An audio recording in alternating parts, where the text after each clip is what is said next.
இன்றைக்கு நம்ம talk with முத்தலிஃபில் பல்வேறு அரசியல் சம்பந்தப்பட்ட விஷயங்களை பாதிக்க இருக்கோம். குறிப்பாக சொல்ல போனால் நேற்று விஜய் அவர்களுடைய ஈரோடு மக்கள் சந்திப்பு, அது தொடர்ந்து பல விமர்சனங்கள் அரசியல் கட்சி சார்பாக இருந்து திமுக அதிமுக சைட்லேருந்து வந்திருக்கு.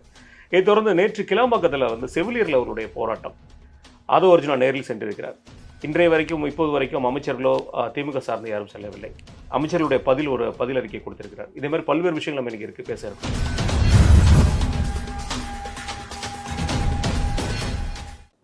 வணக்கம். ஆனால் நம்ம நிகழ்ச்சி தொடங்குறதுக்கு முன்னாடி திருப்பரங்குன்றம் விஷயத்துக்காக ஒருத்தர் மதுரையில் தீக்குளிச்சு உயிரிழந்திருக்கிறாரு.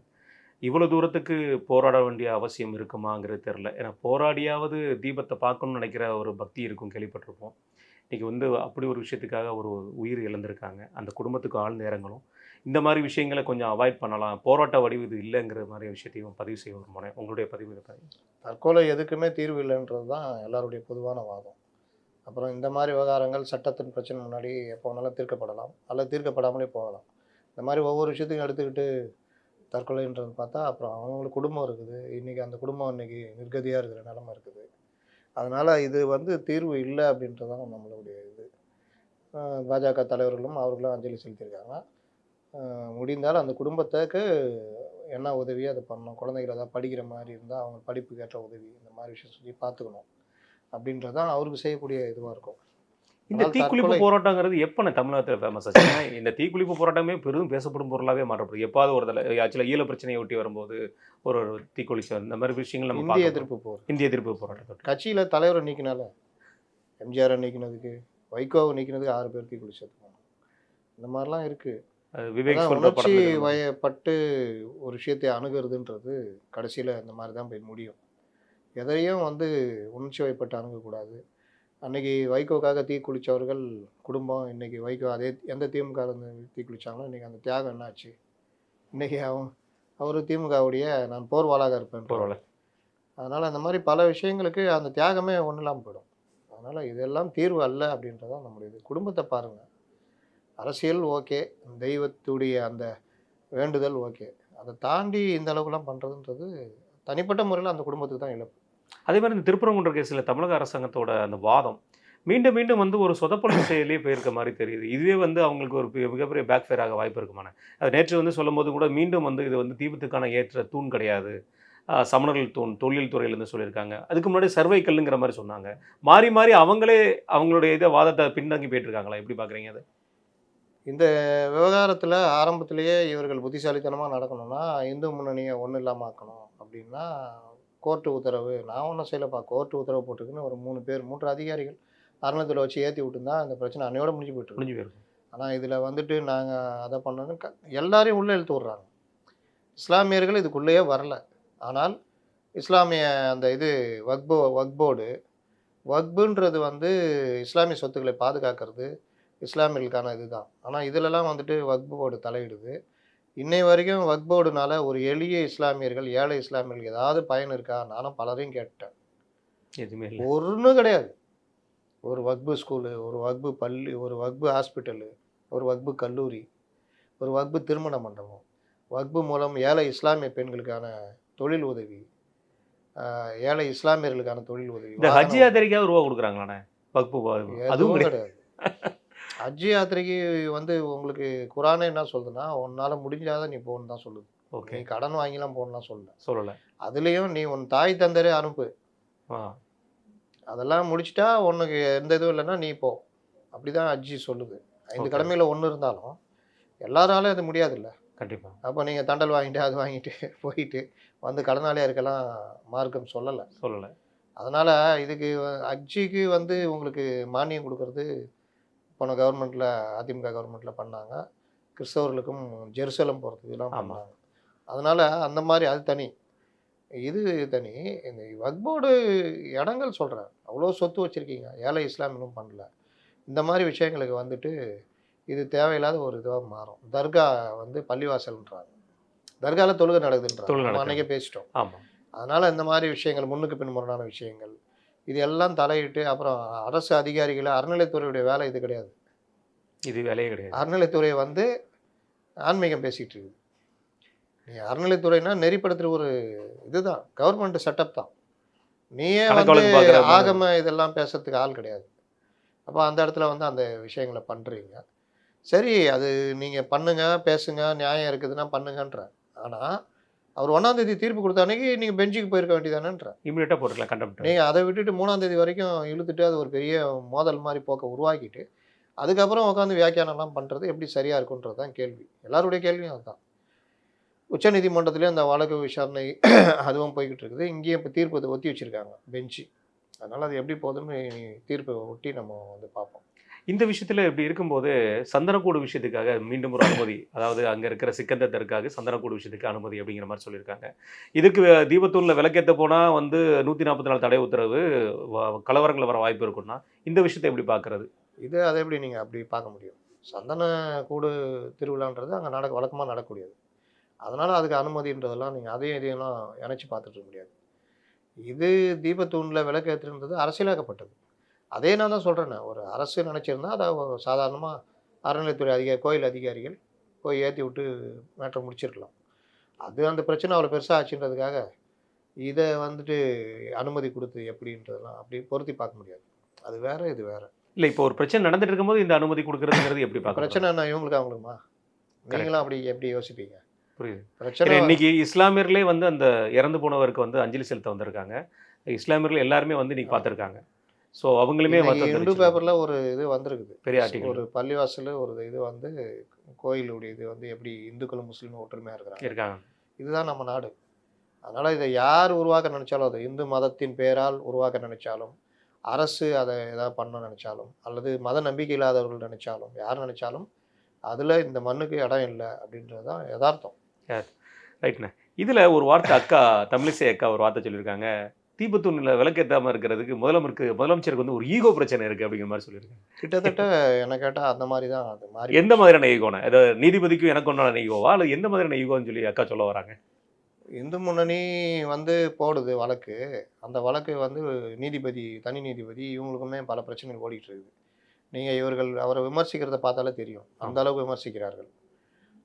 இதே விமர்சனத்தை வேற ஒரு வழக்கில் சாதாரண நாட்கள் பண்ணது மேலே எஃப்ஐஆர்லாம் போட்டாங்க. தாவேக்கா வழக்கில் கரூர் மேட்டரில் இங்கே தனி நீதிபதி மேலே விமர்சனம் பண்ணதுக்கு 41 பேர் மேலே எஃப்ஐஆர் போட்டாங்க. ஆனால் இதில் வந்து இந்த நீதிபதியை கண்டமணி ஒரு சின்ன பையன் நான் பார்க்குறேன், யூடியூப்பில் உட்காந்துட்டு பேசுகிறான். அவர் வந்து ஒரு ஆக்சிடென்ட் கேஸுக்கு இப்படிலாம் பண்ணார், இவான்னு அந்த சமூகத்தெல்லாம் குறிப்பிட்டுலாம் நம்மவா தப்பு பண்ண மாட்டான்னு அவர் பேசினாருன்ற மாதிரி லெவலெல்லாம் பேசுகிறாங்க. இவர் வந்து இப்படிப்பட்டவர் அப்படிப்பட்டவர்னு. இந்த அளவுக்கு ஒரு தைரியமும் ஒரு இதுவும் எந்த துணிச்சலும் எப்படி வருதுன்னு தெரில. நீங்கள் தீர்ப்புகளை விமர்சிக்கலாம், தீர்ப்புகளை பற்றி கருத்துக்களை கூறலாம், இது பண்ணலாம், மேல்முறையீடு போகலாம், என்ன வேணால் பண்ணலாம். ஆனால் தீர்ப்பளித்த நீதிபதியை பற்றி ஏற்கனவே ஆனந்த வெங்கடேஷ் சந்தித்தார். இப்போ ஜிஆர்எஸும் அதை சந்திக்கிறார். நீதிபதியுடைய தீர்ப்பு தவறு என்றால் உங்களுக்கு சட்ட நடைமுறை இருக்குது, அதுதான் மேல்முறையீடு, பெஞ்சுக்கு போகிறது. நான் சொன்னேன்ல, 1ஆம் தேதி அவர் தீர்ப்பு கொடுக்குறாரு, உடனே நாங்கள் முறையீடு போகிறோங்கன்னா ஓகேன்றுவாங்க, ஒன்றும் பண்ண முடியாது. டிவிஷன் பெஞ்சுக்கு போனீங்கன்னா அது தனி நீதிபதி உத்தரவுக்கு தடை அப்படின்ட்டாங்கன்னா ஒன்றும் இல்லை, இல்லைன்னா இடைக்கால தடை கூட வாங்கிக்கோங்க. எவ்வளோ விஷயங்கள்ல இந்த மாதிரி நடந்திருக்குது, முன்னுதாரணம் பல உண்டு. ஆனால் நீங்கள் ஏற்றுவோம் ஏற்ற மாட்டேன்னு சொல்லலை. ஆமாம், அப்படியே சும்மா இருந்துட்டு 3ஆம் தேதி பிரச்சனை ஆகிற வரைக்கும் ஆகிட்டு அதுக்கப்புறம் கண்டெம்ட்டுக்குள்ள தான் போகிறீங்க. அப்போ இவ்வளோ பிரச்சனைகளுக்கு என்ன காரணம் அப்படின்னு பார்த்தீங்கன்னா இதை ஏதோ ஒரு வகையில் போட்டு இழுத்து விட்றாங்கன்றது தான். அதை தான் தமிழிசை சுட்டி காமிக்கிறாங்க. கண்டிப்பாக. நேற்று ஈரோட்டில் விஜய் அவர்களுடைய மக்கள் சந்திப்பு பெரிதும் பரபரப்பாக பேசப்பட வேண்டிய விஷயம். ஆனால் இப்படியும் பரபரப்பாக தான் பேசிகிட்டு இருக்காங்க. நம்ம பேசிட்டோம், ஒன்றுமே இல்லை அப்படிங்கிற மாதிரி நம்ம பேசிட்டோம். ஆனால் இதற்கு வந்து 2 கட்சிகளுமே திமுக அண்ட் அதிமுக சைட்லேருந்து முதல் முறையாக வந்து எதிர்ப்பு வந்து பலவிதமாக வந்திருக்கு. அது காரணம் விஜய் அவர்களையும் சொல்லி நம்ம சொல்ல வேண்டியிருக்கும். ஏன்னா எம்ஜிஆர் அவர்களையும் வந்து அண்ணா அவர்களும் எங்களுக்கு பொது சொத்து, அது யாரும் சொந்தம் கொண்டாட முடியாது அப்படிங்கிற மாதிரி விஷயங்கள்லாம் கூட ஒரு இதில் பேசிட்டு வந்தேன். என்ன இருட்டு கடை அல்வாவா இது பிராண்டு? இந்த திருப்பூர் மஞ்சள் சொன்னார், இது ஈரோடு மஞ்சள். ஜிஐ அந்த டேக் வாங்கிட்டு அதை வந்து முறையாக பராமரிக்கிறதுனால இப்போ அந்த விவசாயிகளுக்கு பாதிப்பு வருது. ஆமாம், அவங்களுடைய கொள்முதல்லே பிரச்சனை வருது, இடைத்தரகர்கள் மூலிமா பல பிரச்சனை வருது அப்படின்றாங்க. அந்த மாதிரி ஈரோட்டு மஞ்சளா எம்ஜிஆர் உங்கள் இஷ்டத்துக்கு நீங்கள் எடுத்துக்கிறது இல்லை. அப்புறம் விக்ரவண்டிலே சொல்லியிருக்கலாமே கட்சி ஆரம்பிக்கும் போது. அதான் சொல்கிறேன், 50 தலைவர்கள் 7 தலைவர்கள் நீங்கள் போவாங்க. அன்னைக்கு மார்க்கெட்டிங் இல்லைன்னு தெரிஞ்சுட்டாங்க. 5 தலைவர்களை வச்சுக்கிட்டு திருப்பி இவங்களை பற்றி என்ன பேசுறது? அஞ்சலி அம்மாவில் நம்ம கட்சிக்காரன்னு யாருக்கும் தெரிய மாட்டேங்குதுன்ற லெவலுக்கு போனோன்னா இப்போ பிராண்டு எம்ஜிஆர் இல்லைன்னா அசையாதுன்றது அந்த இது வந்ததுனால எம்ஜிஆர் இது நாங்கள் இது பண்ணுவோம். ஏங்க ஒரு அல்வா கடைக்கே நீங்கள் சொந்தம் கொண்டாட முடியாதுங்க. ஆமாம், பிராண்டுனா பிராண்டு தான். அப்படி இருக்கும்போது ஏன் விஜயகாந்த் சொல்ல மாட்டேங்கிறீங்க? வெளியில சொல்லி பார்த்துருப்பாங்கன்னு நினைக்கிறேன். விஜயகாந்த் மதுரைனா விஜயகாந்த் போல இருக்கு. பெருசா எடுபடல. கொங்கு மண்டலம்னா ஏடிஎம்கே அட்டாக், ஏடிஎம்கே இழுக்கிறதுக்காக ஜெயலலிதா தமிழ்நாடு அவர்களே ஃபுல்லாவே அதான் இப்படி போய் சொல்லிட்டு இருக்கு. இன்னைக்கு இப்படி பேசுறவரு நாளைக்கு திமுக இருந்து ஒருத்தர் ஜாயின் பண்ணிட்டா கலைஞரை நாங்க கொண்டாடுவோம், நீங்களாம் கேட்கக்கூடாது முடிஞ்சுது அப்படின்னு. கொடுக்க மாட்டேன்னு சொல்லிடக்கூடாது. இல்லை நான் கேட்குறேன், நீங்க சொந்தம் கொண்டாடுறீங்க இவ்வளோ பேசுறீங்கன்னா அதுக்கு ஓரளவுக்காவது தகுதியோட நடந்துக்கணும். கண்டிப்பா. இன்னொரு பதில், களத்தில் இல்லாதவர்களை பற்றி நாங்கள் பேச மாட்டோம். எப்போவாவது ஒரு தடவை களத்தில் வருபவர்களுக்கோ எங்களுக்கு நாங்கள் வந்து கண்டுக்கவே மாட்டோம் அப்படின்னு இவர் சொல்கிறார். களத்தில் இல்லாதவர்கள் யார்? அதையும் தமிழிசை கேட்டிருக்காங்க. நேற்று கூட திருப்பூரில் ஒரு குப்பை கடை மேட்டருக்கு போராடுறோம். அண்ணாமலை கைது செய்யப்பட்டிருக்கு. லேப்டாப்பு மாணவர்களுக்கு கொடுக்கணும்னு ஏடிஎம்கே போராடுது. டிஎம்கே அவர்கள் ஏதோ ஒரு வகையில் இது பண்ணுறாங்க. ஒவ்வொரு கட்சியுமே களத்தில் இருக்குது. நீங்கள் எங்கே இருக்கீங்க? இருக்காங்கல்லண்ணே, கம்பத்தில் ஏறதுல இருக்காங்க. எவ்வளோ போராடி கம்பத்தில் ஏறுறாங்க, பஸ்ஸில் ஏறிட்டு இருக்காங்க. அதிசயத்திலும் அதிசயமாக நானே பாராட்டி போட்டேன். இந்த செவிலியர் இதில் போய் அதை ஒரிஜினா கலந்துக்கிட்டு அப்புறமா சொல்கிறாங்க அவர் வர வழியில் அது என்ன சவுண்டுன்னு கேட்டு உள்ளே புண்டாருன்றாங்க. ஆனால் என் சந்தோஷத்தை கொஞ்ச நேரம் கூட நீங்கள் கொண்டாடலடாப்பா அப்படின்னு. ஏன்னா வர வழியில தானே கிளம்பாக்கம் இருக்கு.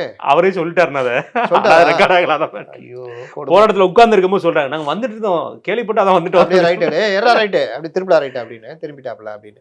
ஆனால் பாவீங்களா, இதில் கூட என் சந்தோஷம் கொஞ்ச நேரம் கூட நிற்கல அப்படின்னு. சரி ஏதோ வந்து பேசுகிறான்ப்பா, இதுதான் களத்தில் நிற்கிறதுன்றது. வாழ்க்கையிலேயே இப்போ பெருசாக கொண்டாடுற மாதிரி களத்தில் அது கூட ரைட் டேன் களமாக இருக்கு. ஆனால் இவங்க சொல்கிறாங்க களத்தில் நிற்பவர்களை பற்றித்தான் நாங்கள் பேசுவோம். அப்போ உங்களை நீங்களே பேசிக்கூடாது. அப்போ அண்ணன் வைகோ தவிர யாருமே பேச முடியாது. ஆமாம், அவரை பற்றி பேசுகிறாருன்னு சொல்லிட்டு அண்ணன் வைகோ அடுத்து பதிலடி கொடுத்து என்னத்துக்காக? இது ஒன்று. இன்னொன்று சொல்கிறாரு, இதெல்லாம் சொல்லிக்கிட்டு இருக்க முடியாது, எங்களுக்கு ஏகப்பட்ட வேலை இருக்கிறது அப்படின்னு சொல்லி வீட்டில் போய் பூந்துட்டார். இதோட அடுத்த அமாவாசைக்கு தான் வெளியே வருவார். அப்போ ஏகப்பட்ட வேலைன்னா என்ன வேலை இருக்குது? உள்ளே உட்காந்துட்டு ஏதாவது டேட்டாஸ் கலெக்ட் பண்ணிட்டு இருக்கிறீங்களா? அது ஒன்றும் உங்கள் பேச்சில் தெரியலையே. பெரிய விஷயமே இல்லையா? மஞ்சள் பிரச்சனை என்னையா பெருசாக பேசியிருக்கேன்னா ஒன்றுமே இல்லை. பெரியாரை பற்றி என்னையா பேசியிருக்கா? ஒன்றும் இல்லை. காளிங்கராயன் அவருடைய மதனம் இதை பற்றி பேசுறியா, நம்பிக்கையை பற்றி பேசுறியா, மூட நம்பிக்கையை பற்றி பேசுறியா? அதுவும் இல்லை. அதனால் இவர் களத்தில் இல்லாதவர்கள், எனக்கு ரொம்ப வேலை இருக்குது, உங்களுக்கு ரொம்ப வேலை இல்லைன்னு எங்களுக்கு தெரியும். ஏன்னா ரொம்ப வேலை இருந்தால் நீங்கள் அதை வெளிப்பட்டுரும். ஆமாம், நான் அதை சொன்னேன்ல, நீங்கள் கட்சி தலைவராக வந்துட்டீங்க, டெய்லி நீங்கள் நிர்வாகிகளை சந்திச்சுட்டே இருக்கணும். இந்த இஷ்யூன்னு இப்போ இவர் போய் பார்த்தார்ல ரைட் ஹேண்ட் எடுத்து, ஆமாம், சர்ன்னு வண்டியை ரைட்டு திருப்பி விட்டுட்டு அவங்களோட உட்காந்து பேசிட்டு கிளம்பி வந்துட்டாரு. அது ஒரு பேச வர செஞ்சிருக்காருன்னு. போராட்டத்தில் வந்து ஏதாவது உங்களுக்கு பிரச்சனைன்னு சொல்லுங்கள், இந்தியாவில் இருக்க டாப் 2 லாயர்ஸ் எங்களுக்கு தெரியும், அவங்கள வச்சு தான் நாங்கள் கேஸ் டீல் பண்ணிட்டு இருக்கோம். பிரச்சனை அதே ஏடிஎம்கே கொடுத்த இரவல் கொடுத்தது. நீங்கள் கரூர் பிரச்சனையில் எவ்வளோ கஷ்டப்பட்டீங்க, ஏடிஎம் எவ்வளோ உதவி பண்ணிச்சின்னு அது தனி கதை. ஏங்க டாப் 2 லாயர்ஸ் தேவையில்லைங்க, போராடுகிற அந்த இவங்க இருக்காங்கல்ல செவிலியர்கள். இப்போ அவங்களுக்கு இப்போ இது எம்ஜிஆர் வந்திருந்தாரு வச்சுக்கிங்க, நான் உதாரணத்துக்கு சொல்கிறேன், உடனடியாக அவங்க எல்லாருக்கும் போர்வை வந்திருக்கும். ஆமாம், எவ்வளோ பேர் இருக்காங்கன்னு கேட்டிருப்பாரு. 2000 பேர், 2000 போர்வை உடனே எங்கே இருந்தாலும் காலைல அவங்களுக்கு உணர்ந்து சேகர வழியை பாருன்னு இருப்பாப்ல. ஏன்னா அவருக்கு தெரியும் அவங்களுக்கு நடுங்கிருப்பாரு. எங்கே ஹோட்டல் இருக்குது, எல்லா டிஃபனும் முதல்ல அவங்களுக்கு காலைல கொண்டு வந்து கொடுத்துருமா. அது கூட ஏற்பாடு பண்ண முடியாதா? காலைல டிஃபன் ஏற்பாடு பண்ண முடியாதா? எங்கள் அண்ணன் தோணாதுங்க. நான் ஒன்று சொல்கிறேன் கேளுங்க நல்லா. ஒருத்தனை பார்த்து நீங்கள் இறக்கப்படுறீங்கன்னா ஒருத்தன் தானாக செஞ்சிருவான். ஒரு நண்பர் சொல்லுவார், அவங்க வீட்டுக்கு வந்து அவங்க மனைவி கேட்டாங்க, டீ சாப்பிட்றீங்களா அப்படின்னு. இவருக்கும் வந்துச்சு, டீ சாப்பிட்றீங்களான்னு என்னையுமே கேட்கக்கூடாது, யார் கேட்டாலும் வேணான்னு சொல்லுவாங்க. டீயா காஃபியா எது வேணும்னு கேளு, இல்லையா கொண்டு வந்து கொடு, இந்த வேலை மட்டும் பண்ணக்கூடாதுன்னு சொல்லுவார் அந்த நண்பர். அந்த மாதிரி நீங்கள் உதவின்றது யாருக்கும் என்னன்னு தெரியாது, அவங்களுக்கு என்ன தேவைன்றதை நிறைவேற்றி. நீங்கள் வைரமுத்து எழுதியிருப்பார்ல எம்ஜிஆரை பற்றி, நீங்கள் எப்படிப்பட்டவர்னு எனக்கு தெரியும், இரவில் கூட்டம் கூடும், அவ்வளோ திமுக மாநாடுகள் கலந்து கொள்வீர்கள், காலையில் நள்ளிரவில் பேசிவிட்டு கிளம்பும் பொழுது அங்கு உறங்கி கொண்டிருக்கிற மக்களுக்கு காலை சிற்றுண்டி ஏற்பாடு பண்ணிட்டு போவீங்க அப்படின்னு. ஏன் மற்றவங்களுக்கு தோணல? ஏன் எம்ஜிஆருக்கு மட்டும் தோணுச்சு? அதான் பொன்மன செம்மல் இன்னை வரைக்கும் சொல்கிறாங்க, அது தோணணும். அப்போ அந்த மாதிரிலாம் இல்லை. நாங்கள் வந்து லாயர் வேணும்னா அவன் வந்து தேடுவாங்களா? அவங்கள அடுத்து கான்டாக்டே பண்ண முடியாது.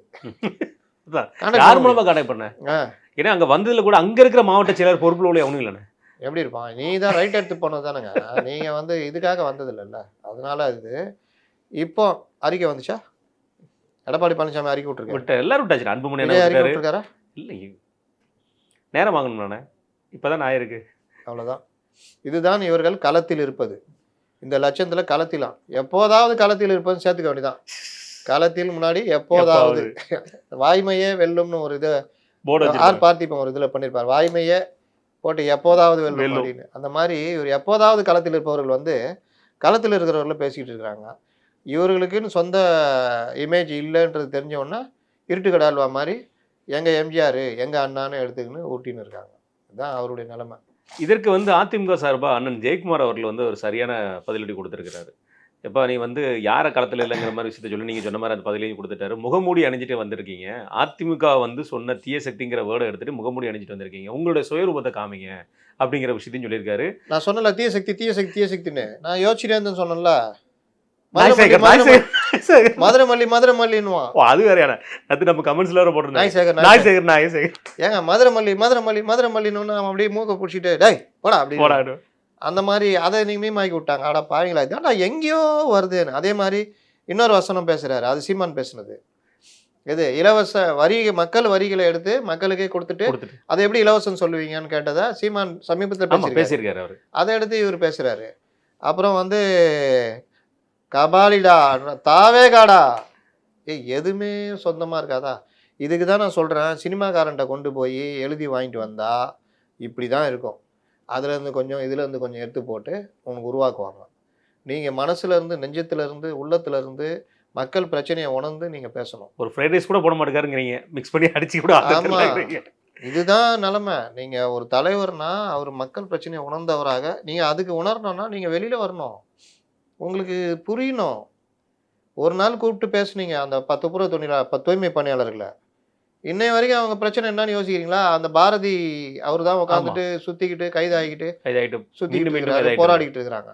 இன்னை வரைக்கும் அவங்களுக்கு எதாவது பண்ணீங்களா? அந்த வீட்டு குழந்தைகளுக்கு இந்த கிறிஸ்மஸ் வருது, நியூ இயர் வருது, பொங்கல் வரப்போகுது, அவங்க போராடிட்டு இருக்காங்க, சம்பளம் இல்லை, தாவேகா சார்பில் கூப்பிட்டு ஏதாவது உதவி பண்ணுங்களா பார்ப்போம், பண்ணுவீங்களா? அதுதான் எம்ஜிஆர்னு சொல்கிறீங்கல்ல, அதுதான் எம்ஜிஆர். சும்மா எம்ஜிஆர்னு எழுதிக்கிற எம்ஜிஆர் ஆயிடுவீங்களா? குறைந்தபட்சம் 1200 பேர், எவ்வளோ 1200 பேர் சத்தம் இல்லாமல் அவங்களுக்கு போயிட்டுருக்கோம் உதவி. நம்ம தான் கூப்பிட்டு பேசணும், அவங்க துன்பத்தெல்லாம் கேட்டோம், லைட்லாம் செட் பண்ணி கொடலாம் வச்சு ஷூட்டிங்லாம் பண்ணோம், அப்போ பண்ணணும் அப்படின்னு. அதனால் இதுதான் உங்களுக்கு தலைவனுக்குரிய பண்பு, தானாக தோன்றணும். இதெல்லாம் கிடையாது. இருட்டு கடால்வா மாதிரி எனக்கு பிராண்டு வேணும் தான் என்ன பண்ணுறது. கண்டிப்பான இதோட திமுக அண்ணன் இவர் நம்முடைய அமைச்சர் சேகர்பாபு அவர்கள் பால்வாடி கட்சிக்கெலாம் பதில் சொல்ல வேண்டிய அவசியம் இல்லை, ஒரேடியாக பேசி முடிச்சுட்டு போயிட்டார். ரொம்ப சிம்பிள். அமைச்சர் சேகர்பாபு அவர்கள் எடுத்த சர்வேல துறைமுகத்தில் ராஜேஷ்குமார்னு யாரோன்னு நினைக்கிறேன், தாவேகால இருக்கிறவர், 20,000 வாக்குகள் வரைக்கும் அவர் நின்னார்னா வாங்கிட்டு வரோம். ஓ, அதனால் நம்ம என்ன செய்யலாம்? ஆர்கே நகருக்கே போயிடலாமா? நீ அமெரிக்காவுக்கு போயிடு சிவாஜி மாதிரி, நீ ஆர்கே நகருக்கே போயிடு, ஆர்கே நகர் போயிடலாமா அப்படின்ற மாதிரி யோசிக்கிறாங்க. அதனால் இவர் வந்து பால்வாடி கட்சின்னு சொல்கிறாரு. பால்வாடி கட்சி கொடுக்குற டேமேஜ் இருக்குல்ல, ஸ்பாய்லர், ஆமாம், எந்த அளவுக்கு இருக்குன்னு தேர்தலில் பார்ப்பாங்க. அப்போ துறைமுக தொகுதி இந்த பிஜேபி கையில் போயிருங்கிறீங்களா? வினோஜ் நின்று வினோஜ் ஜெயிக்கிறதுக்கு வாய்ப்புகள் இருக்குங்க மாதிரி சொல்லி. ரைட்ண்ணே, இந்த டிசம்பர் வந்துட்டாலே டிசம்பர் இறுதியில் வந்து இந்த கிறிஸ்மஸ் சிறுபான்மையினருக்கு இருக்கிற விஷயம், கிறிஸ்மஸ் பெருவிழா, இது 2 கட்சிகளுமே எடுத்து போனோம். அதிமுக எப்போவுமே இதை வந்து ஒரு பெரிய கொண்டாட்டமாக கொண்டாடுறது கிடையாது. ஆட்சியில் இருந்தால் கூட அவங்க போய் கலந்துப்பாங்க, அவங்க மரியாதையை செலுத்திட்டு வருவாங்களே தவிர எந்த இடத்துலையும் கொண்டாட மாட்டாங்க. ஆனால் திமுக இதை வெவ்வேறு வடிவத்தில் கொண்டாடுவாங்க. ஒவ்வொரு விதமாக அங்கே நடக்கக்கூடிய விஷயங்களுக்கு வந்து இவங்க எல்லா விதமான சப்போர்ட்டும் பண்ணுவாங்க. இந்த மாதிரி விஷயங்கள் உண்டு. நேற்று நம்முடைய துணை முதல்வர் அவர்கள் கலந்துக்கிட்டு பேசியிருந்தார். அதில் குறிப்பாக ஒரு வார்த்தை சொல்கிறாரு, கிறிஸ்து கொள்கையும் திராவிட கொள்கையும் ஒன்று அப்படிங்கிற விஷயத்தையும் சொல்லியிருக்கிறார் துணை முதல்வர். திராவிடன்ற வார்த்தை இருக்குல்ல, அது சட்னி மாதிரி, தோசைக்கு தொட்டுக்கலாம், இட்லிக்கு தொட்டுக்கலாம், பொங்கலுக்கு மேலே ஊற்றி இது பண்ணிக்கலாம், எல்லாத்துக்கும் யூஸ் பண்ணிக்கலாம். அதனால் எது நடந்தாலும் திராவிடம் திராவிடம் திராவிடம். இங்கே வந்து இவர் தன்னை ஒரு பகுத்தறிவாதின்னு சொல்லிக்குவார். ஆமாம், திடீர்னு அந்த இதில் போயிட்டு நானும் ஒரு கிறிஸ்தவன் என்பதில் பெருமை கொள்கிறேன். இது எந்த பகுத்தறிவில் வருது? நீங்கள் உங்களுடைய திராவிடர் கழகம் பாரதியாரில் முதற்கொண்டு ரொம்ப இழிவாக பேசி சுற்றிட்டு இருக்கிறீங்க. அந்த பாரதியார் இன்னைக்கு அவர் சுதந்திரத்துக்கு போராடி ஒரு தனி மனிதனாக நீங்கள் அவருடைய பாடல்கள், அவருடைய எழுச்சியூட்டும் முறைகள், நீங்கள் பேசுனீங்களே சிறுநேரங்கத்தில் பல கூட்டங்கள் போட்டிருப்பீங்களே, அதில் முதல் அந்த இடத்துல கூட்டம் போட்டது 1920கள் 30களில் போட்டது பாரதியார். சிவம் பேசினால் சவம் எழும்னு வரல, அந்த சுப்பிரமணிய சிவாலேருந்து பலரும் வச்சு போட்டவர். காந்தியெல்லாம் ஒரு பொருட்டாகவே மதிக்கல பாரதியார். அப்படிப்பட்ட பாரதியார் வறுமையில் வாடினவர், பெண்ணடிமைத்தனத்துக்கு எதிராக இருந்தவர், பெண்களை வீட்டுக்குள்ளே பூட்டி வைத்த மூடர்கள்னு கண்டித்தவர், தோல் மேலே கை போட்டு கண்ணம்மாவை கூட்டு போனவர், காக்கை குருவி எங்கள் ஜாதின்னு பேசினவர். அப்படிப்பட்ட பாரதியாரை அவருடைய பிறந்த சமூகத்தை வச்சு பேசுறீங்களா? வாடகைக்கு எடுத்தீங்களா? யாரை வச்சு வாடகைக்கு எடுத்தீங்க? எந்த சமூகத்திற்காரு உங்களுக்கு 2021 பண்ணது? எந்த சமூகத்துக்காரு? அதே சமூகம் தானே 287 கோடி ரூபா கொடுத்தீங்களா? கொடுத்தீங்களே. இன்னைக்கு ஐஏஎஸ் அதிகாரிகள்லாம் நீக்கிடுங்களேன் பார்ப்போம். இடைநிலை ஜாதியை சேர்ந்தவங்க மட்டும்தான் இன்னைக்கு நான் முக்கிய பொறுப்பில் வைப்பேன். ஏன்னா ஆடிட்டர் மாற்றுக்கணும். ஆடிட்டர் மாற்று ஆடிட்டர்லாம் அந்த இதுலேருந்து தான் பெரும்பாலும் இருப்பாங்க. மாற்றினா இங்கே எல்லாமே தலைகீழாயிடும். லாயர்கள் எந்த இதுன்னு சமூகம்னு கேட்டு ஃபிக்ஸ் பண்ணுங்களேன். அப்போ நடிக்கிறீங்கன்னு தெரியுதா? அவர் இது பண்ணார் அது பண்ணாருன்னு பேசுகிறீங்களா? இது எல்லாம் இவர்கள் மேம்போக்கான ஒரு இது நடத்துகிறாங்க. இவர்களுக்குள்ள அது கிடையவே கிடையாதுன்னு. நீ பகுத்தறிவுனா அரசு அலுவலகங்களில் கடவுள் படமே இருக்கக்கூடாது. எந்த மத கடவுளும் இருக்கக்கூடாது. பூஜை இருக்குல்லண்ணே, பூமி பூஜை போடக்கூடாது. பூஜை போட்டு நடத்தி பகுத்தறிவில் வராதியா? எந்த பகுத்தறிவில் வரும்? அதுவும் தைரியம் இருந்தால் பண்ணுங்களேன் பார்ப்போம். ஏன் வேலை எத்தனை நடத்துனீங்க? ஏன் முத்தமிழ் முருகன் விழா நடத்துறீங்க? இவ்வளோ பண்ணிக்கிட்டு நாங்கள் பகுத்தறிவான்னு பேசிக்கிட்டு பகுத்தறிவு எங்கே போய் தேடுறது தெரியுமா? இஸ்லாமிய கிறிஸ்துவ இதுன்னா அங்கே போய் பிரியாணி சாப்பிட்றது, கேக் சாப்பிட்றது, அங்கே வாழ்த்து சொல்கிறது. ஆமாம். தீபாவளிக்கும் விநாயகர் சதுர்த்திக்கும் இதுக்கெல்லாம் வாழ்த்து சொல்கிறதில்ல. கேட்டால் தீபாவளி அந்நிய பண்டிகை கொண்டாடுறது யாருப்பா? உங்கள் வீட்லேயும் தான் பட்டாசு வெடிக்கிறாங்க. நீ முதல்ல பகிஷ்கரிக்கிறியா? நீட் எதிர்க்கிறேன்ற உன் வீட்டில் நீட் எழுதுறாங்க. உன் பள்ளியில் 3வது மொழி சொல்லி கொடுக்குறேன். ஏன்னா அன்றைக்கி தானே 50 ரூபா கொடுப்பாங்க. ஆசீர்வாதம் பண்ணி வர்ற கட்சிக்காரர்கள் 50 ரூபா கொடுக்குற அன்றைக்கி ஒரு நாள் தான். அதையும் கெடுத்துடக்கூடாது. தீபாவளி பொங்கல் தீபாவளிக்கு கிஃப்ட்டு அந்த 50 ரூபாய்க்கு போட்டி போட்டு நிற்பாங்க. Gift sweet. உங்கள் வீட்டில் தீபாவளி கொண்டாட மாட்டோமா? திமுகவினர் வீட்டில் தீபாவளி கொண்டாட சொல்லுவீங்களா? தீபாவளி வாழ்த்து மட்டும் சொல்ல மாட்டேன்றீங்களா? நீங்கள் வாழ்த்து ஏன் சொல்ல மாட்டேறீங்க? அது அது அப்போ அந்த கொண்டாடுற மக்களுடைய ஓட்டு வேணான்னு சொல்லுங்க பார்ப்போம். தைரியம் தான். ஆயுத பூஜைக்கு ஸ்டாண்டாக போய் உட்காரது மாவட்ட செயலாளர்கள் பொறுப்பில் இருக்கிறாங்க. இது நம்ம மண்ணோட கலந்த ஒரு கலாச்சாரம். ஆனால் நீ உட்காந்து இவ்வளோ யோகியம் பேசுகிற. சரி, நீ ஒரு தலைவர் பிறந்த நாளுக்கு போய் மோதிரம் இதெல்லாம் போடுறியா? அது எந்த பகுத்தறிவில் வருது? சிம்மாசனம் போட்டு உட்காரு எந்த பகுத்தறிவு வரல? பேப்பர் வைக்கிறது எந்த பகுத்தறிவுன்னு? பேப்பர் வைக்கிறது சமாதியில் போய் பேப்பர் வைக்கிறீங்களா? எந்த பகுத்தறிவு? ஜிங்கிச்சா அடிக்கிறீங்களா? சமாதிக்கு போகிறது எந்த பகுத்தறிவில் வருது? எந்த பகுத்தறிவில் வருது? அவர் இறந்துட்டாரு. ஒரு மனிதன் இறந்துட்டா 21 கிராம் எரிச்சா. ஆமாம், அவ்வளோதான். எந்த பகுத்தறிவில் வருது? இதுதானே தெய்வ வழிபாடு. எப்படிங்க வந்துச்சு? ஆமாம், கண்டிப்பாக இது போன்ற மாதிரி தானே வந்துச்சு. அது வந்துச்சு. ஆமாம். இஸ்லாத்தில் மட்டும் பகுத்தறிவு தேட மாட்டீங்களா? கிறிஸ்தவத்தில் தேட மாட்டீங்களா? இதில் ஒரு படி மேலே போய் திராவிடமும் கிறிஸ்தவமும் ஒன்றுனா எப்படின்னு சொல்லுங்க. நீங்கள் வாட்டில் சொல்லிட்டு போயிட்டீங்கன்னா நாங்கள் இப்போ மண்டை பிச்சுன்னு இருக்கிறோம்ல. ஏதாவது ஒரு அர்த்தத்தை சொல்லிட்டு போங்க. எந்த இடத்துல வருது? திராவிடனா என்ன? ஒரு நிலப்பரப்பு, அந்த பகுதி மக்களை குறிக்கிறதுக்காக சொல்லப்பட்ட வார்த்தை அந்த இது கிறிஸ்துவமும் அதுவும் எப்படி ஒன்றா வருது? எங்க வருது? இதுக்கு லாக்கி இல்லைன்னு சொல்லி இந்த வடிவேல் சொன்ன மாதிரி எதோ சொல்லிட்டாவே போங்க, சொல்லிட்டு போங்க. அந்த மாதிரி கதையா போகுது. அதனால் எழுதி தரவனும் ஒரு 20-25 வயசு பசங்களை வச்சுட்டு ஏதாவது எழுதுறது. ஏன்பா போட்டுனியா? திராவிடம் போட்டுனியா? அவள் தான். கார் ரேஸ் ஏன் நடத்துகிறோம்? கார் ரேஸ் நடத்துவதற்கு பின்னால் ஒரு திராவிட சித்தாந்தம் இருக்கிறது. எப்படி இருக்கு? இருக்கியா போயா? இல்லைண்ணே, அது இந்த பதில் ஒன்றும் சொல்லாமல் இருக்காங்கண்ணே. நாங்கள் வைக்கிறது எங்கே வச்சுருக்கோம்? அங்கே இது பக்கத்தில் தான் வச்சுருக்கோம். என்னன்னா அந்த பழைய ஜாமான்லாம் கிடைக்கும்லண்ணே, பாரிஸ் பக்கத்தில். ஆமாம், அந்த இடம் பக்கம் தான் வச்சுருக்கோம். அந்த டயர் கேருக்குலாம் அவங்களுக்கு ஒரு விளம்பரக்காக வச்சுருக்கோம்னு சொல்லி இது வரைக்கும் சொல்லாமல் போனேன். கார் ரேஸுக்கு அது ஒரு காரணமாக சொல்லியிருந்தாங்க. இன்னும் வருஷம் நேரத்தில் பாருங்கள் கார் ரேஸ் அது பண்ண மாட்டாங்கண்ணே. ரேஸ் பல ரேஸ் ஓட வேண்டிய கார் ரேஸ் சொல்லும் போது தான் ரோடு ஞாபகம் வருது. 90% ரோடு சரி பண்ணிட்டாங்களாமே. அது எங்கன்னு தெரியலண்ணே. அது எங்கன்னு தெரியல. அப்படி கேட்காதீங்க. சரி பண்ணாத ரோடு காமிச்சிங்கன்னா மீதி இருக்கிற சாலைகள் தான் அது. ஓ, அப்போ தமிழ்நாட்டில் 10% தான் அதிகம். ஆமாம், 90% கம்மி. தேர்தல் வாக்குறுதி மாதிரி அதே மாதிரி கொண்டு போய் 90% நிறைவேற்றிட்டோம். இன்னும் கொஞ்சம் நிறைவேற்றல. எது நிறைவேற்று? இதெல்லாம் நிறைவேற்றலையா? அதான்பா அந்த 10% வருது. அந்த மாதிரி ஏங்க இந்த சாலைகள்லாம் இருக்கு. அது போடாத சாலையில் வருது. அடுத்த மாதம் பாடுங்க அப்படின்னு. ஜனவரிக்கு அப்புறம் வேற லெவலில் இருக்க போகுது நம்ம ஊர் சாலைகள், குறிப்பாக சென்னை சாலைகள் ரப்பர் சாலைகளாக மாறி. அதற்கு உறுதியளிப்பது நம்முடைய மேயர். ரைட்ண்ணே. இது தொடர்ந்துண்ணே இந்த கிறிஸ்மஸ் திருவிழாவில் கூட பிஜேபியை எடுத்துட்டார் நம்ம ஆளு உதயநிதி அவர்கள். என்ன சொல்கிறாரு அப்படின்னா, ஒரு வார்த்தை சொல்கிறாரு. அதாவது இயேசுபிரான் பிறக்க முன்னாடி அந்த தாவீதுங்கிற ஒரு மன்னன் வாழ்ந்துட்டு இருந்தாப்புல. 2 வயசு குழந்தையெல்லாம் உனக்கு இதாக மாறும், வில்லனாக மாறும், அந்த மாதிரி ஒரு கதை சொல்கிறதுனால அந்த 2 வயசு குழந்தையெல்லாம் தேடி தேடி வெட்டிட்டு இருந்தார் அந்த மன்னனை. அந்த மாதிரி விஷயங்கள் மாதிரி தான் இன்றைக்கு மதவாதமும் விஷயங்களை கொண்டு டெல்லி நம்மளை பிற்போக்குத்தமாக நினைக்கிது. நம்ம பெருமையாக நினைக்கல. தாவீது கதை என்ன முற்போக்கு கதையா? தாவீது கதை வரலாற்று கதையா? அதை சொல்லிட்டு இதை சொல்கிறேன். அதே மாதிரி இஸ்லாத்தில் நான் முற்போக்கை பார்க்குறேன். அந்த அன்றைக்கி ஆராசா நோன்பு இருக்கிறார்கள். அது ரைட்டுப்பா. ரமலான் நோன்பு ஓகே. பக்ரீத்து ஒரு நாள் இரவு அப்படின்னு ஒரு பாட்டு ஒன்று வரும். அதாவது அந்த காலத்தில் நரபலி கொடுப்பாங்க வேண்டுதலுக்கு. தன்னுடைய மகனையே இப்ராஹிம் கொண்டு போய் பலியிடுறது கூட்டு போவார். அப்பொழுது அல்லாஹ் வந்து அந்த செம்மறியாடாக மாற்றிடுவார். மாற்றினோடனே செம்மறியாட்டை பலியிடுவாங்க. அது தியாக திருநாள் அப்படின்னு வருது. இதுக்கு என்ன வரலாற்று ஆதாரம் இருக்குது? நம்பிக்கை தானே? ஆமாம். அங்கேயும் தேட மாட்டேங்கிறீங்க இதை? அதுக்கும் வாழ்த்து தெரிவிப்பாங்கண்ணே நம்ம ஆளுங்க. அதுக்கும் வாழ்த்து தெரிவிப்பாங்க. ராசா பேசுகிறாரு இதெல்லாம் ஒரு இதில். அதுக்கு நான் கேட்டே போட்டேன் மேலே. பதிலாம் வருமா? வராது. அதனால் எல்லா மதத்திலையும் நம்பிக்கைகள், மூட நம்பிக்கைகள் எல்லாம் இருக்குது. அதனால் கம்முன்னு இருக்கணும். இங்கே தான் நான் என் மதத்தில் தானா ஓம் மதம் இது ஓம் மதம் ஏன் மதம்னு பொதுவாக மக்களை பாதிக்கிற விஷயங்கள்னால் பேசு. அதில் என்னென்ன மூட பழக்கங்கள் இருக்கோ அதை பேசு. அதெல்லாம் விட்டுட்டு இந்த மதத்தில் மட்டும் தான் தேடுவேன், இவர்களுக்கு மட்டும் வாழ்த்து சொல்ல மாட்டேன். பெரும்பாலான மக்கள் கொண்டாடுற பண்டிகை தீபாவளி. அது ஒரு கமர்ஷியல் பண்டிகை. ஆமாம். இந்துக்களும் கொண்டாடுவோம், முஸ்லீம் கொண்டாடுவாங்க. முஸ்லீம் வீட்டில் பட்டாசு வெடிக்க மாட்டாங்களா அன்னைக்கு? எல்லாரும் வெடிப்பாங்கண்ணா. எல்லாரும் கிட்டத்தட்ட 90% பார்த்துருவோம் நம்ம.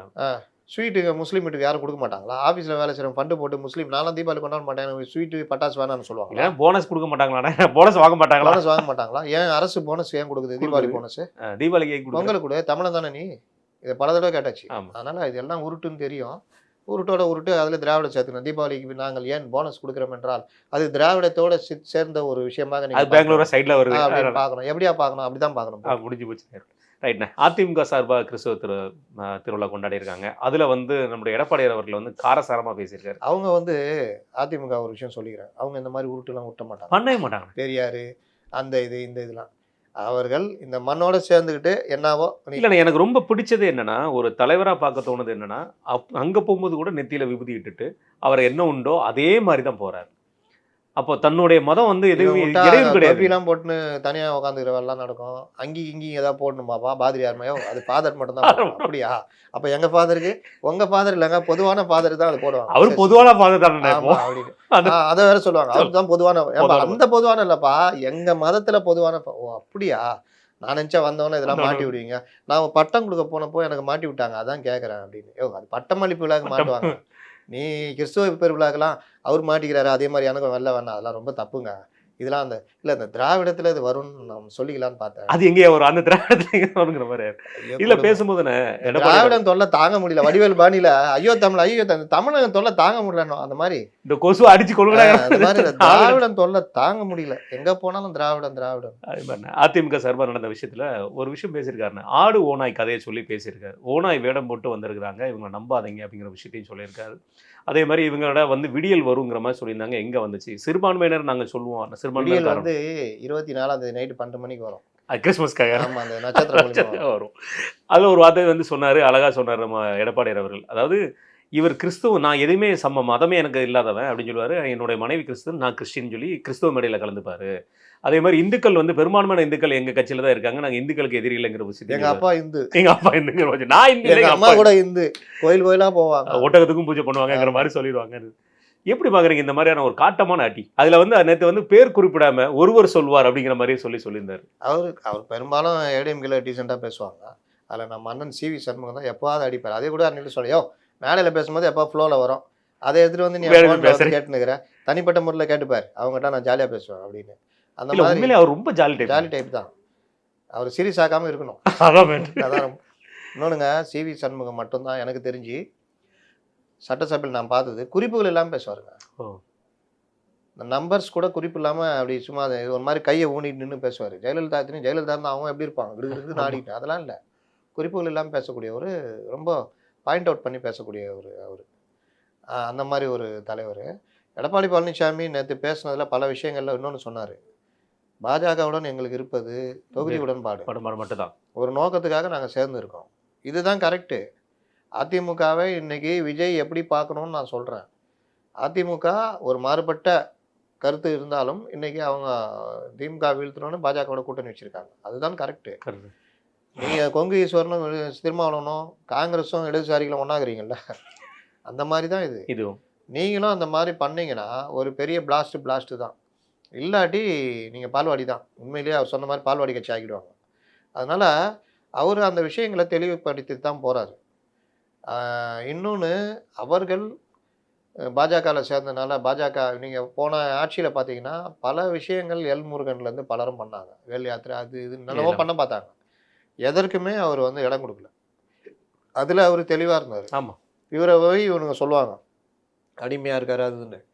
நான் திரும்ப திரும்ப சொல்கிறேன், 90 சீட்டுக்கு இடத்துல 20 சீட்டு கொடுக்கறது வந்து அடிமைத்தனமா?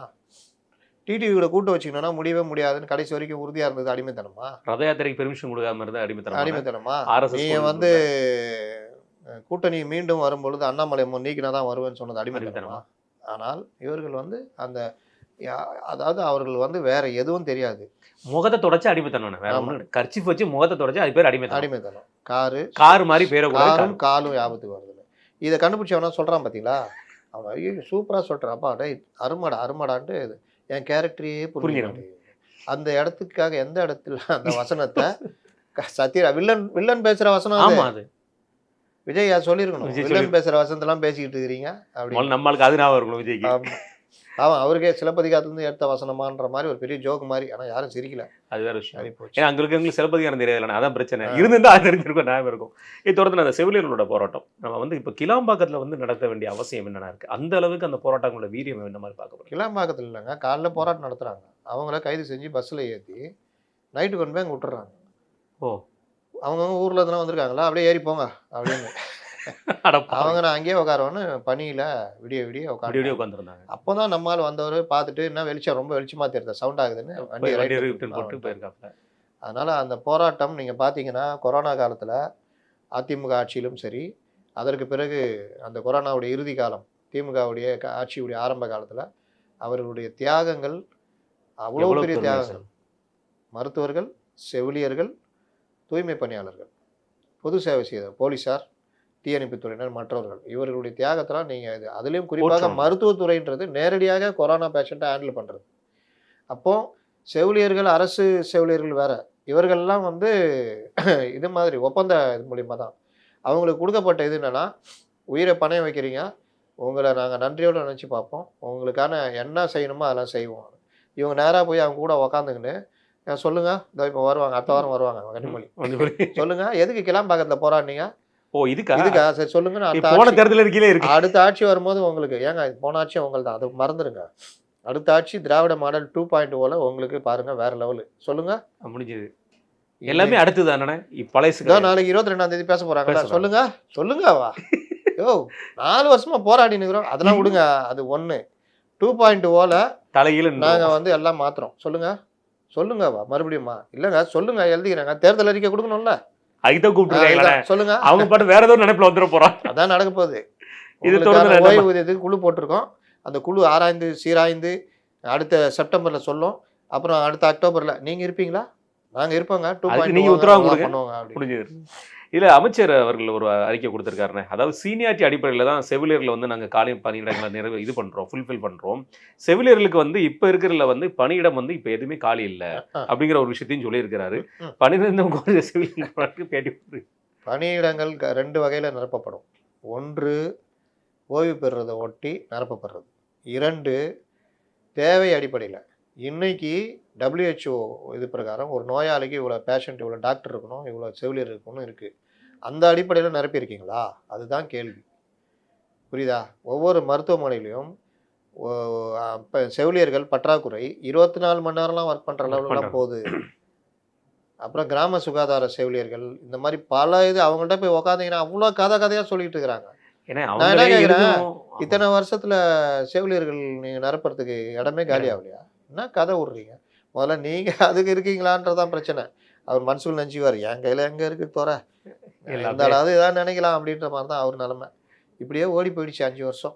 2.0 ஏதாவது நடக்கும்னு நாளைக்கு ஏதாவது கொடுப்பாங்க கண்டிப்பான. இறுதியான இந்த எஸ்ஐஆரோட முதல் படிவம் வந்து வரைவு வாக்காளர் பட்டியல் வந்து இன்னைக்கு ரிலீஸ் ஆகுது. ஒருவேளை பேர் இல்லாதவங்களுக்கு, நம்மளுடைய சப்ஸ்கிரைபர்ஸ் பலருமே சரி, அல்ல நம்மளோட வீடியோ பார்க்குறவங்க பலருக்குமே வந்து அந்த சின்ன டவுட் இருக்குது. ஒருவேளை பேர் இல்லாதவங்களுக்கு அடுத்த கட்ட நடவடிக்கையோ இது எப்படி தொடரணும் இந்த விஷயங்கள்? எஸ்ஐஆர் உடைய அடிப்படையை இவங்க சொல்கிறாங்களா, வழக்கமாக பண்ணுற மாதிரி பண்ணுங்கள், ஏன் எஸ்ஐஆர் கொண்டு வரீங்க? வழக்கமாக பண்ணுறது என்னென்னா, நீங்கள் போயிட்டு உங்கள் பேர் நீக்கி இருந்தால் கொடுக்கணும், நீங்கள் வீடு மாற்றி இருந்தால் கொடுக்கணும், வரைவாக்காளர் பட்டியல்னு ஒன்று வெளியிடுவாங்க, அதில் உங்கள் பேர் இருக்குதா பார்த்துட்டு இல்லைன்னா நீங்கள் பண்ணணும். அது ரொம்ப பேர் பார்க்க மாட்டாங்க, அதனால தான் தேர்தல் அன்னைக்கு பிரச்சனையாக வருது. இப்படி தான். ஆனால் அது கட்சிக்காரன் கொஞ்சம் பேர் செக் பண்ணி பண்ணுவோம், அதெல்லாம் நடக்கும். ஆனால் குறிப்பிட்ட சில ஆண்டுகளுக்கு நடுவில் தீவிர வாக்கு திருத்த பணி, அதாவது நீங்கள் இருக்கீங்களா இல்லையான்றத, அப்புறம் இறந்து போனவங்க ஷிஃப்ட்டு போலி வாக்காளரில் களையிறதுக்காக தேர்தல் ஆணையமே நேரடியாக வீடுதோறும் வந்து செக் பண்ணுறது. அதில் கொடுக்கப்பட்டது தான் அந்த எஸ்ஐஆர் படிவம். அந்த படிவம் கூட வெறும் படிவம் இல்லை, விஜய் சொன்ன மாதிரி உங்களுடைய படிவம் தான் உங்களுக்கு கொடுக்குறாங்க. 2 படிவம் அதுவும் சைன் பண்ணி, அதில் மேலே உங்கள் டீட்டெயில் எல்லாம் இருக்குது. இந்த எஸ்ஐஆருடைய இது இவர்கள் பயமுறுத்தின மாதிரி குடியுரிமை சான்று கேட்குறாங்க, ஒரு மண்ணும் கேட்கல. உங்கள் ஃபோன் நம்பரு, உங்கள் ஆதார் நம்பரு ப்ளஸ் நீங்கள் இருக்கிறீன்றதுக்கு உதாரணத்துக்கு நீங்கள் அதை நிரப்பி கொடுக்குறீங்களா, அதுதான் அவ்வளோதான். 3வது உங்கள் பெற்றோர் மற்ற இதெல்லாம் சும்மா அது அவசியம் இல்லை. இப்போ நீங்கள் நிரப்பி கொடுக்குறீங்க. ஃபோட்டோ எனக்கு புதுசு வேணும், எப்படி எங்கேயோ பார்த்த மாதிரி இருக்கும், ஏய் நான் ஆடாதுன்னு. அப்போ உன் ஃபோட்டோ கொடுத்தேன்னா அந்த ஃபோட்டோ வச்சு கார்டு வந்துடும். ஆதார் கார்டு கொடுத்தீங்கன்னா, ஒருவேளை எனக்கு தெரியல, அது சரியாக எனக்கு புரியல, அந்த ஆதார் கார்டில் நீங்கள் ஷிஃப்ட் ஆகாமல் பழைய அட்ரஸில் இருந்து இப்போ புது ஆதார் கார்டு கொடுத்து அந்த அட்ரஸ் இருந்ததுன்னா, ஒருவேளை உங்களுக்கு புது அட்ரஸ்க்கு ஓட்டு இது வாக்காளர் அடையாள அட்டை வந்தாலும் வரலாம். இது ஒன்று. இது எல்லாத்தையும் பண்ணிவிட்டு அவங்க உங்கள்கிட்ட கேட்ட அந்த செல்ஃபோன் எண்ணு, இந்த நம்பரு ப்ளஸ் உறுதிப்படுத்திட்டதுக்காக உங்கள் சைனு இது வச்சு அவங்க பதிவேற்றிட்டாங்க. இப்போ அதற்கான வரைவாக்காளர் பட்டியல் வந்துடும். இந்த வரைவாக்காளர் பட்டியலை நீங்கள் மண்டல அலுவலகம் இருக்குல்ல, ஆமாம், கார்பரேஷன் ஆஃபீஸ், ஜோனல் ஆஃபீஸ், அங்கே பார்க்கலாம், கலெக்டர் ஆஃபீஸில் பார்க்கலாம், எங்கெங்கே இதற்கான வழிமுறைகள் இருக்கோ அங்கே பார்க்கலாம். சில கட்சிக்காரர்கள் அவர்கள் பாகத்துக்கு அந்த இதை வாங்கிட்டு வந்து கூட அவங்க வச்சுருப்பாங்க, அப்படியும் செக் பண்ணலாம். இது எல்லாத்தையும் தாண்டி எபிக் நம்பரோட ஒரு இப்போ government.in சொல்லிட்டு ஒரு இது வரும், இசிஐ ஹெல்ப் government.in, அந்த இது இன்றைக்கி வந்துடும். நான் கூட என்னுடைய ட்விட்டர்லாம் போட்டுருவேன், பலரும் அதை போடுவார்கள். அந்த இதில் சைட்டில் போனீங்கன்னா 2 பாக்ஸ் தான் இருக்கும். ஒரு பாக்ஸில் உங்கள் தேர்தல் அடையாள அட்டை எண், அந்த தேர்தல் அடையாள அட்டையில் இருக்கும் அந்த எண். இன்னொன்று வந்து அந்த தேர்தல் அடையாள அட்டையில் உங்கள்கிட்ட இல்லை அப்படின்னா கூட உங்களுக்கு படிவம் கொடுத்துருப்பாங்கல்ல, அந்த படிவத்தில் மேலே உங்களுடைய அந்த எபிக் நம்பர் இருக்கும். அந்த நம்பர் எடுத்து இங்கேயும் இந்த ரைட் சைடு பாக்ஸில் ஸ்டேட்டு அதுன்றது செலக்ட் பண்ணிங்கன்னா, அதை கிளிக் பண்ணிங்கன்னா வரும். கீழே திரிபுரா அடுத்து தமிழ்நாடு இருக்கும். அதை கிளிக் பண்ணிட்டு அந்த கேபி கேட்ச் இருக்கும், 4-5 நம்பருங்க, அதை கரெக்டாக டைப் பண்ணிட்டு சர்ச் கொடுத்தீங்கன்னா அப்படியே ஒரு பாக்ஸ் ஓப்பன் ஆகும். அந்த பாக்ஸில் உங்கள் பேர், அவங்க மனைவி இருந்தால் மனைவி, இல்லாட்டிக்கு அப்பா இருந்தால் அப்பா, வார்டு எந்த வார்டு, உங்கள் சீரியல் நம்பரு அது தனியாக இருக்கும். இந்த பாக்ஸ் இருக்கும். வியூ டீட்டெயில்ஸ்னு ஒன்று தனியாக இருக்கும். அதை தொட்டிங்கன்னா முழுசாக வந்துடும். அதை ஒரே ஒரு ஸ்க்ரீன்ஷாட் எடுத்து வச்சுக்கிட்டிங்கன்னா நீங்கள் அதில் இருந்தாலே நீங்கள் உங்கள் இது இருக்குதுன்னு அர்த்தம். ஓகே. ஒருவேளை அது காமிக்கலை, உங்களுக்கு இல்லைன்னா ஃபார்ம் அதே ஆன்லைனில் போயிட்டு ஃபார்ம் 6ன்னு இருக்கும், அந்த ஆப்ஷனில் போனீங்கன்னா உங்களுடைய டீட்டெயிலு, உங்கள் இது ஆதார் இது அட்ரஸ் கொடுத்துட்டு உங்கள் ஃபோட்டோ வச்சு அப்ளை பண்ணிட்டீங்கன்னா உங்களது மீண்டும் நீங்கள் அப்ளை பண்ண மாதிரி ஆகிடும். 15 நாளில் உங்கள் வாக்கு உங்களுக்கு வந்துடும். கண்டிப்பான. அவ்வளோதான். இதில் ஒரே ஒரு விஷயம் தானே, இன்னைக்கு வாக்காளர் வந்து பட்டியலில் இல்லாதவங்களை இன்னைக்கு வந்து நாடு கடத்துவாங்களா? நம்ம சப்ஸ்கிரைபர் அதில் யாரும் இல்லை, நைட்டு தான் இன்னைக்கு. இப்போ இல்லைங்க, இந்த பட்டியலை, வாக்குரிமை பட்டியலை குடியுரிமை அதிகாரிட்ட கொண்டு போய் கொடுக்கணும்ல. ஓ, அதுக்கு லேட் ஆகும். அது கொஞ்சம் லேட் ஆகும். கிறிஸ்மஸ் முடிஞ்சா அல்லது வந்து எப்படின்னா அது நியூ இயருக்கு அப்புறம் குடியுரிமை அதிகாரி குடியுரிமை அதிகாரிகள் அதுக்கு பிறகு அவ்வளோ விலங்கு வாங்கணும். இரவோடு இரவாக வந்து கைகளில் விலங்கிடணும்ல. ஆமாம். அதனால் அவ்வளோ விலங்கு அவங்க பர்ச்சேஸ் பண்ணணும். அதுக்கு டெண்டர் விட்டு அந்த விலங்குலாம் வாங்கிட்டு அப்புறம் கப்பல் அப்புறம் எந்த நாட்டுக்கு போகிறீங்கன்னு உங்கள்கிட்ட ஆப்ஷன் கேட்பாங்க. நீங்கள் மலேசியானா மலேசியாவில் சொல்லணும். ஓகே. எப்போ சாப்பாக்கம் திருவள்ளிக்கேணிலேருந்து ஒரு 3000 பேர் வராங்க, நான் கொண்டு வந்து இறக்குறேன் அப்படின்னு இது பண்ணிட்டு பாவத்தை. இப்படிப்பட்ட தலைவர்கள் தான் நமக்கு தலைவராக இருக்காங்க. என்ன பண்ணுறது? கண்டிப்பாக. மிக நன்றி. நம்ம நேரத்துக்கு